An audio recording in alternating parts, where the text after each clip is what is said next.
adik-adik, jumpa lagi di Ibadah Online Live Kids. Dan minggu ini adalah minggu terakhir di bulan September. Dan ini adalah puncak bulan misi di gereja kita. Kita mau sama-sama ya adik-adik mendukung pekerjaan misi di gereja kita melalui Yayasan HBLM. Nah, adik-adik sudah siap untuk memulai ibadah hari ini? Yang udah siap, yuk kita lipat tangannya, tutup matanya, kita mau berdoa. Tuhan Yesus, terima kasih Tuhan untuk hari ini kami sudah bisa berkumpul Tuhan. Tuhan berkati Tuhan dari ibadah ini dari awal sampai akhir Tuhan. Tuhan kita ingin Kau nyamai Tuhan. Terima kasih Tuhan Yesus, haleluya, amin.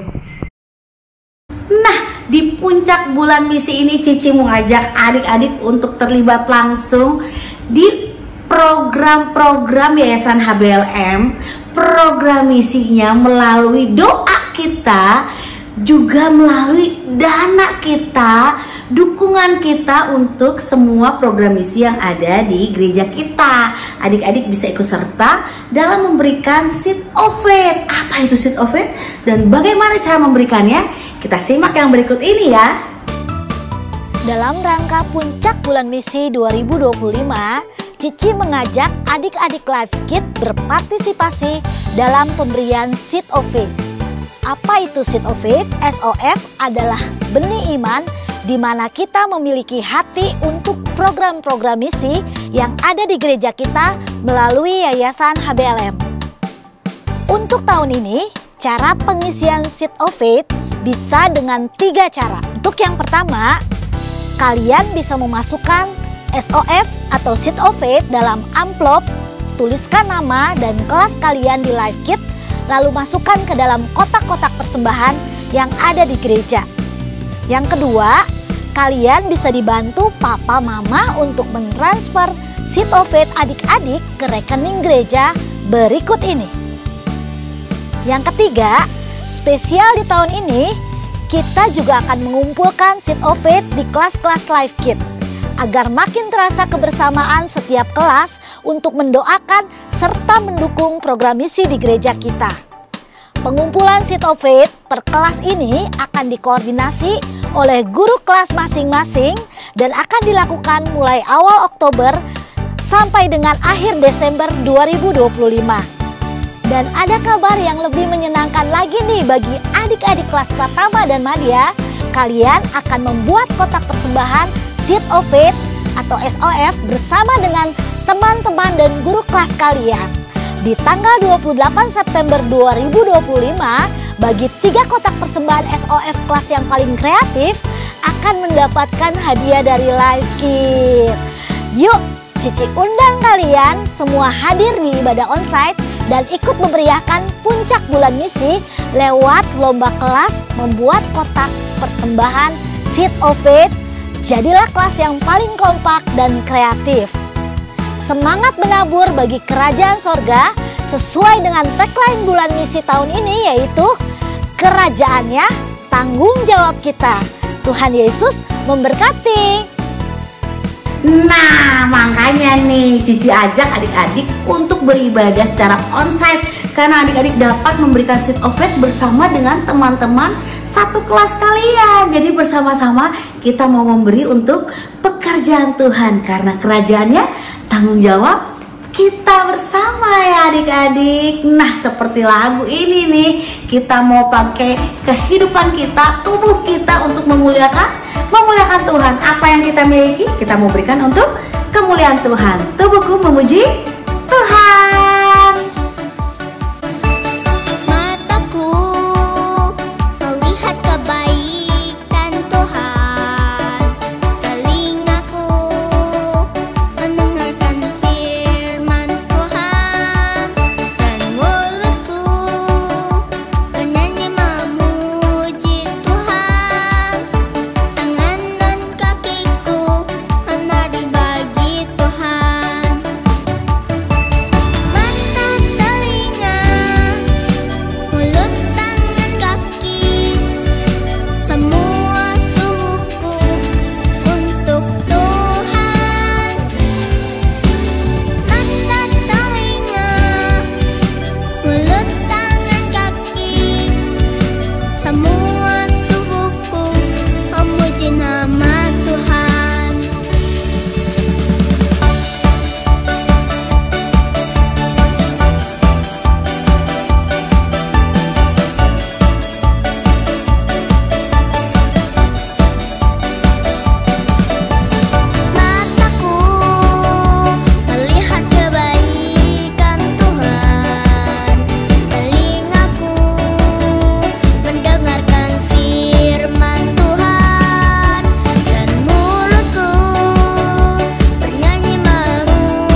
Nah, sekarang kita mau berdoa untuk oikos-oikos kita. Masih ingat gak siapa yang jadi oikos kamu? Apa itu oikos? Oikos adalah orang-orang yang dekat di hati kita, tapi belum mengenal Tuhan, dan kita rindu mereka bisa mengenal Tuhan lewat kesaksian kehidupan kita. Kita mau doa bersama-sama bersama teman kalian ya adik-adik.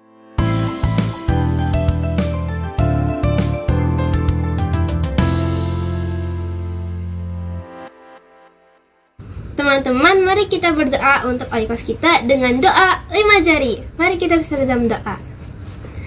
Tuhan Yesus, kami berdoa untuk oikos kami. Mereka adalah orang yang berharga di mata Tuhan. Kami perintahkan keluar setiap kuasa yang menghalangi oikos kami. Roh Kudus sentuh hati mereka, sehingga oikos kami bisa mengalami perjumpaan yang manis dengan Tuhan. Melalui kami yang kecil ini, kiranya Tuhan pakai menjadi alat Tuhan yang luar biasa. Amin. Mari teman-teman Life Kids, kita selalu doakan oikos kita setiap hari ya, bersama-sama ikut serta dalam program misi gereja kita. Yayasan Harapan Bangsa Lentera Mandiri, Matius 24 ayat 14. Dan Injil Kerajaan ini akan diberitakan di seluruh dunia menjadi kesaksian bagi semua bangsa. Sesudah itu, barulah tiba kesudahannya. Kerajaannya tanggung jawab kita. Nah, sekarang saatnya kita mau duduk diam, mendengarkan firman Tuhan. Kita mau siapkan hati kita mau undang Tuhan masuk dalam hidup kita. Kita katakan bersama, tuntunku.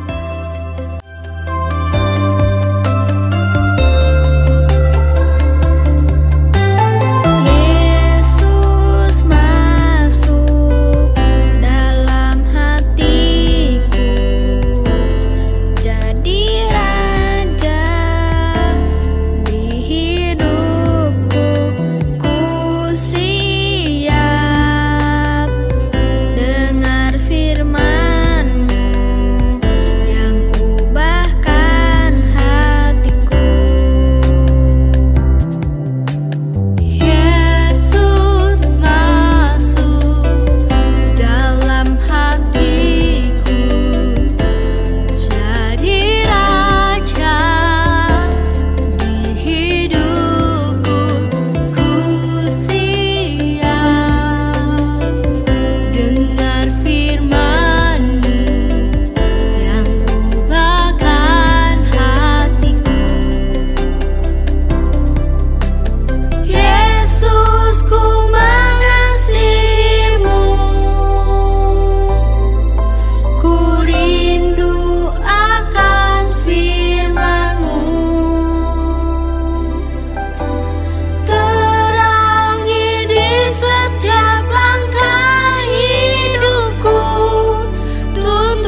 kasih kalau hari ini kami kembali boleh beribadah walaupun melalui ibadah online. Terima kasih untuk kesempatan kami memuji Tuhan. Dan saat ini kami mau mendengarkan firman-Mu. Berbicaralah, kami siap mendengarkan Engkau. Di dalam nama Yesus kami berdoa dan mengucap syukur. Haleluya. Amin. Hai adik-adik, sekarang kita akan mendengarkan firman Tuhan. Kalian udah siap kan? Sebelumnya, Cici mau buat sesuatu dulu nih. Cici punya selembar kertas. Kira-kira Cici buat apa ya? Nah, Cici lipat 2, terus Cici mau gunting jadi sesuatu. Ada yang bisa tebak? Cici mau buat apa?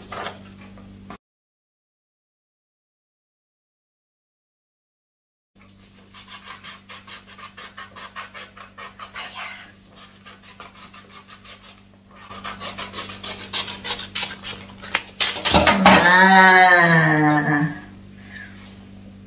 1, 2, 3.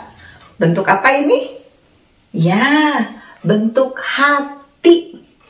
Biasanya bentuk hati ini kita gunakan untuk menunjukkan apa? Nah, kalian tahu kan? Untuk menunjukkan kalau kita sayang sama seseorang, ya. Kalian juga mungkin sekarang kalau di foto sering bergaya begini. Nah, ini seperti bentuk hati juga kan ya? Atau mungkin begini. Atau mungkin begini. Atau mungkin jadi gini. Nah, memang itu adalah tanda yang biasa kita gunakan untuk menyatakan kalau kita sayang seseorang ya. Dan kita sering lakukan itu waktu berfoto. Nah, tapi sebenarnya adik-adik, apakah cukup menyatakan sayang kita hanya dengan tanda-tanda tadi? Dengan membuat gambar hati, dengan gestur-gestur yang menunjukkan hati, atau sebenarnya itu nggak cukup?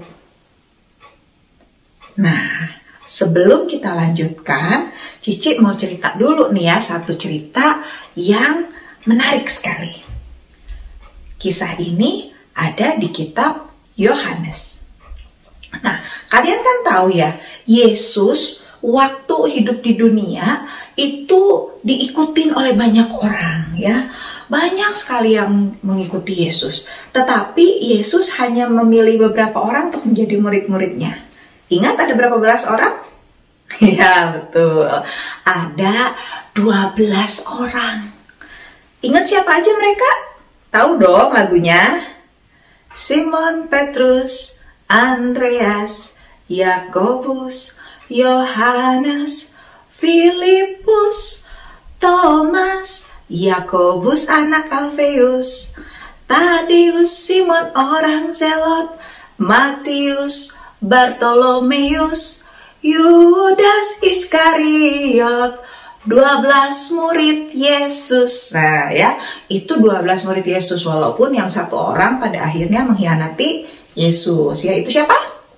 Betul, itu adalah Yudas Iskariot. Nah, adik-adik, setelah kematian Yesus, lalu Yesus kan tidak tetap mati, tapi kemudian dia bangkit. Nah, waktu Yesus bangkit, dia pada awalnya tidak menyatakan diri kepada banyak orang, tapi pada beberapa orang saja. Dan diantaranya itu adalah Yesus menunjukkan dirinya kepada ke-12 rasul. Nah, tapi setelah itu, Yesus kemudian sempat dalam beberapa waktu nggak menampakkan diri. Jadi pada saat itu, Petrus dengan beberapa orang temannya memutuskan bahwa mereka mau kembali ke pekerjaan lama mereka. Kalian tahu nggak Petrus dulunya kerjanya sebagai apa? Betul, pekerjaan Petrus sebelumnya adalah seorang nelayan. Makanya waktu dia bertemu Yesus, Yesus bilang apa? Kamu akan kujadikan penjala manusia. Nah, Petrus Petrus sebenarnya udah Tuhan bilang mau dijadikan penjala manusia, tetapi karena waktu itu dia ada dalam keadaan bingung, walaupun dia melihat Yesus bangkit, tapi dia nggak ngerti dia mesti ngapain, dia nggak tahu apa yang harus dilakukan. Akhirnya dia memutuskan untuk kembali menjala ikan. Dan teman-temannya ngikutin, ada 6 temannya yang juga ikutan sama Petrus untuk menjala. Tetapi adik-adik, setelah semalaman mereka menjala, mereka nggak dapetin apa-apa.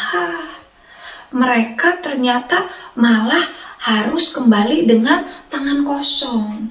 Tapi waktu mereka mau menuju kembali ke pantai, di kejauhan mereka ngelihat ada seseorang tuh, tapi nggak jelas itu siapa. Ada orang tuh, siapa ya itu ya? Aduh, nggak tahu siapa sih itu.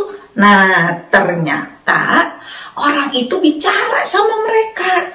Hei, anak-anak, kalian dapat ikan nggak? Katanya gitu ya, kata orang itu. Terus mereka yang di perahu bilang, nggak dapat, kami nggak dapat ikan. Padahal udah semalaman kami menjala. Nah, terus orang yang di pantai itu berseru lagi, coba kalian tebarin jala kalian ke sebelah kanan, nanti kalian dapat ikan. Mereka yang di perahu bingung. Aduh, tuh orang nyuruh-nyuruh kita untuk menebarkan jala. Tapi kan sebenarnya kita udah coba menebar jala semalaman. Tapi beberapa yang di antara mereka kemudian bilang, nggak apa-apa deh, ayo kita tebarin aja jalannya ke sebelah kanan. Dan akhirnya mereka bener coba tebarin jalannya ke sebelah kanan. Ternyata adik-adik, waktu mereka tebarkan jala itu dan mereka coba tarik, wah, jala mereka penuh dengan ikan. Mereka sampai hampir gak kuat untuk menarik jala itu. Adik-adik, waktu mereka melihat hal itu, betapa jala yang tadinya kosong begitu mereka tebar ke kanan, ternyata mendapatkan ikan yang banyak. Mereka sadar bahwa orang yang menyuruh mereka menebarkan jala ke kanan itu pasti bukan orang sembarangan. Wah, itu siapa yang nyuruh kita nebarkan jala ke kanan? Salah satu dari antara mereka, yaitu Yohanes, bilang, itu pasti guru, itu Yesus. Dan waktu Petrus dengar hal itu adik-adik, Petrus langsung nyebur dan dia langsung berenang menuju kepada Yesus. Dan waktu bertemu dengan Yesus, dia senang sekali. Begitu pula murid-murid yang lain. Waktu mereka kemudian tiba dengan kapal mereka, setelah menangkap ikan yang begitu banyak, mereka sangat gembira karena ternyata bertemu kembali dengan guru mereka yang mereka kasihi, bertemu dengan Tuhan Yesus. Dan saat itu mereka kemudian sarapan bersama-sama. Mereka makan roti dan juga ikan yang mereka tangkap. Mereka berhasil menangkap 153 ekor ikan loh adik-adik. Padahal sebelumnya mereka nggak dapat apa-apa. Tapi karena Yesus yang memerintahkan mereka untuk menebarkan jala mereka, pada saat itulah mereka bisa menangkap ikan yang banyak. Tuhan kita memang Tuhan yang luar biasa. Kalian setuju kan adik-adik? Nah, kemudian setelah itu Yesus berbicara kepada Petrus. Dia bilang begini, Petrus, anak Yohanes, apakah engkau mengasihi aku? Lalu Petrus menjawab, benar Tuhan, engkau tahu bahwa aku mengasihimu. Terus Tuhan jawab lagi, gembalakanlah domba-dombaku. Nah, dikira udah selesai kan ya adik-adik, tapi ternyata Yesus masih nanya lagi sama Petrus, Petrus, apakah engkau mengasihi aku? Petrus masih menjawab walaupun agak bingung, kok Tuhan nanya sampai 2 kali. Benar Tuhan, engkau tahu aku mengasihimu. Nah, tapi setelah itu Yesus kembali mengulangi jawaban yang sama, gembalakanlah domba-dombaku. Dan setelah itu, Yesus masih nanya lagi adik-adik, Petrus, apakah engkau mengasihi aku? Nah, sampai 3 kali ditanya, Petrus jadi sedih adik-adik. Karena di pikirannya mungkin dia berpikir, duh, jangan-jangan Tuhan gak percaya ya. Karena aku memang sering bilang aku mengasihi Tuhan, tapi buktinya aku menyangkali Yesus 3 kali. Aduh, Tuhan pasti ingat nih waktu aku menyangkali Yesus. Makanya Tuhan Yesus bertanya sampai 3 kali. Dan dengan sedih hati, Petrus menjawab, benar Tuhan, Engkau tahu bahwa aku mengasihimu. Dan Yesus kembali memberi perintah yang sama. Gembalakanlah domba-dombaku. Nah, adik-adik, kalian tahu gembala itu apa? Nih, Cici punya apa nih? Iya, ini disebut tongkat gembala. Ini adalah tongkat yang biasanya dibawa oleh seorang penggembala domba untuk bisa menggembalakan domba-dombanya. Kalau ada nih dombanya yang menyingkir keluar dari kumpulannya, ini lengkungan ini bisa dipakai untuk narik kepala si domba yang nakal itu. Nah, jadi gembala kira-kira mudah nggak sih adik-adik? Enggak ya, jadi gembala nggak mudah. Karena itu tadi, kadang ada domba yang nakal, kadang dia harus melindungi domba-dombanya kalau bertemu dengan hewan-hewan yang buas. Dan dia harus memastikan domba-dombanya mendapat makanan dan minuman yang cukup. Jadi memang jadi gembala itu nggak mudah adik-adik. Makanya Yesus memberi peringatan kepada Petrus untuk menggembalakan domba-dombanya. Bahkan dalam perintahnya itu Yesus sampai bertanya 3 kali kepada Petrus. Nah, memang waktu kita mau menunjukkan kasih kita, kadang-kadang mudah kita ngomong ya, seperti Petrus, ya Tuhan, Engkau tahu aku mengasihimu. Tapi yang Tuhan mau bukan cuma sekedar kata-kata loh adik-adik. Tuhan mau kita tunjukkan dengan tindakan kita. Coba kalau kalian bilang ke mama, Mama I love you, Mama sarangi, mungkin gitu ya. Tapi terus kalau disuruh sama mama, adik, ayo beresin mainannya. Nggak mau, ntar lagi. Nah, kira-kira kalau gitu, kalian lagi menunjukkan tindakan yang menyayangi mama nggak? Enggak ya, gitu. Atau misalnya, waktu kalian bilang, aku sayang sama papa. Tapi waktu papa pulang kerja, terus papa lihat kamu main terus, papa bilang, kakak, udah selesai mainnya, ayo bikin PR. Terus kalian malahan marah-marah. Kira-kira itu menunjukkan kasih ke papa apa enggak? Enggak juga ya. Jadi, ayo tunjukkan kasih itu jangan cuma dengan kata-kata. Mengatakan kasih kita itu baik, tapi lebih baik lagi kalau juga ditunjukkan dengan tindakan ya.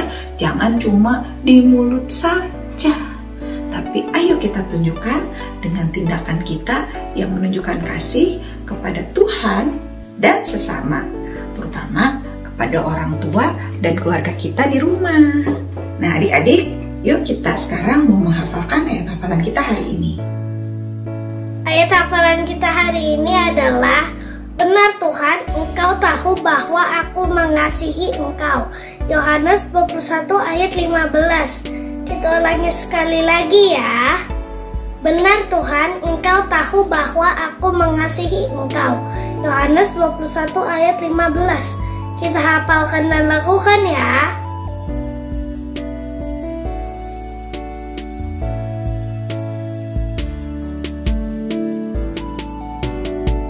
Kita sudah dengar firman Tuhan. Kita kembali diingatkan bahwa mengucapkan kata-kata yang menunjukkan kasih kita kepada Tuhan dan sesama itu baik. Tetapi mari kita juga akan tunjukkan tindakan yang menyatakan kasih kita itu kepada Tuhan dan sesama kita. Yuk kita akhiri firman Tuhan hari ini dengan berdoa bersama-sama. Tuhan Yesus, terima kasih untuk firman-Mu. Kami bersyukur bahwa Tuhan mengasihi kami. Tolong kami Tuhan, untuk kami pun bisa menunjukkan kasih kami, baik lewat perkataan, tetapi juga lewat perbuatan. Sehingga melalui tindakan kami akan menunjukkan kasih Kristus kepada setiap orang di sekitar kami. Ajar kami melakukannya Tuhan, dan tolong kami untuk tetap setia dalam kami menunjukkan kasih kami kepadamu dan kepada orang-orang di sekitar kami. Terima kasih Tuhan Yesus. Dalam nama Yesus kami berdoa dan mengucap syukur.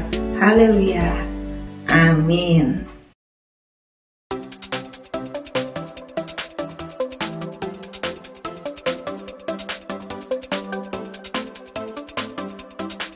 Jumpa lagi di Kids News. Hari ini aku mau ingetin teman-teman untuk memberikan persembahan di kotak atau amplop yang ada di rumah kalian masing-masing ya. Atau juga dapat menggunakan QR Code dengan bantuan mama dan papa. Ini adalah nomor telepon Live Kids yang dapat teman-teman hubungi untuk memberikan kesaksian atau minta didoakan. Dan jangan lupa untuk follow Instagram dan Facebook Live Kids ya, serta subscribe YouTube channel Live Kids. Bagi mama papa yang belum tergabung di grup Live Kids, yuk segera menghubungi Live Kids. Dan aku mengajak teman-teman untuk ibadah bareng onsite di gereja kalau keadaan kalian sehat ya. Sekian dari Kids News hari ini. God bless you. Shalom adik-adik, apa kabar? Semoga dalam keadaan sehat ya. Cici Koko mengajak adik-adik untuk dapat beribadah secara onsite di jam-jam ibadah yang ada. Dan dipastikan dalam keadaan sehat, ibadah onsite Live Kids selain diadakan di GCI Bethlehem Surya Kencana di jam 8 pagi, jam 11 siang, dan jam 5 sore, juga diadakan di The Center Sentul pada hari Minggu jam 8 pagi dan di Gedung C4 Pusat Harapan pada hari Sabtu jam 5 sore. Untuk info lebih lanjut dapat menghubungi nomor Live Kids di bawah ini. Sistem presensi kehadiran adik-adik di ibadah onsite di 3 tempat ini menggunakan kartu absen. Jadi jangan lupa kartu yang dibawa dan tap di mesin absensi. Dan yang pasti jangan sampai hilang ya adik-adik. Untuk adik-adik yang belum mendapatkan kartu dapat menghubungi guru kelas masing-masing saat hadir di ibadah onsite. Hadiah kerajinan dihitung berdasarkan kehadiran adik-adik di ibadah onsite sesuai data yang masuk ke sistem absensi Live Kids. Untuk adik-adik yang belum bisa beribadah secara onsite dapat beribadah secara online di YouTube channel Live Kids jam 9.30 pagi. Adik-adik dan mama papa juga dimohon untuk memperhatikan info yang ada di grup WhatsApp Live Kids atau media sosial Live Kids agar tidak ketinggalan info seputar kegiatan-kegiatan Live Kids. Demikian info yang dapat saya sampaikan. See you di onsite adik-adik. Tuhan Yesus memberkati.